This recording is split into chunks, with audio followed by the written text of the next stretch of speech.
ថ្ងៃមុនមិនដេញបងថាអូនថ្ងៃមុនថាបងព្រមបងស្រឡាញ់ថ្ងៃនេះមិនដេញបងលេងថាទៅវិញលេងថាទៅវិញមិនមែនអងស្រឡាញ់ទេនៅតែស្រឡាញ់អងមួយជីវិតតែបងអន់ចិត្តមិនតែងទេស្រីបានជាបងលែងថាបងចរណៃដឹងទេរឿងអ្វីគឺរឿងដែលស្រីផងអូរឿងអ្វីស្រីគំមើលទៅរឿងមួយពីបើស្រីភ្លេចទៅបងប្រាប់ទៅចង់ណា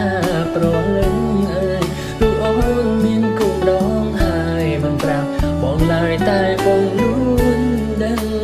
លែនបងធ្វើអ្វីបងទៅចិត្តនឹងអ្នកណាអូបងតែបានអងបងអន់ទៅអើយតែអូនប្រយ័ត្នថ្ងៃមុនថ្ងៃក្រោយបងបណ្ដោយឲ្យអូនហូរតាមចិត្តទេ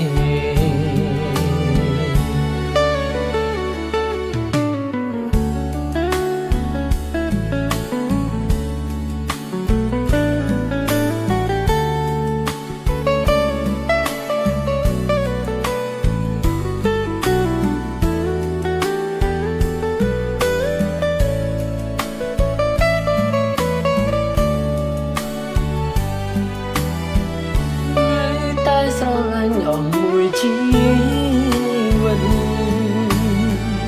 តែបងទៅចិត្តមិនតែងទេស្រីទើបបានជាបងលែងថាបងចរណៃនឹងទេរឿងអ្វីគឺរឿងដែលស្រីផងបងទៅចិត្តនឹងអ្នកណាផងតែបានលងបងអន់ទុំហើយតែអូនប្រយ័ត្នថ្ងៃមកថ្ងៃ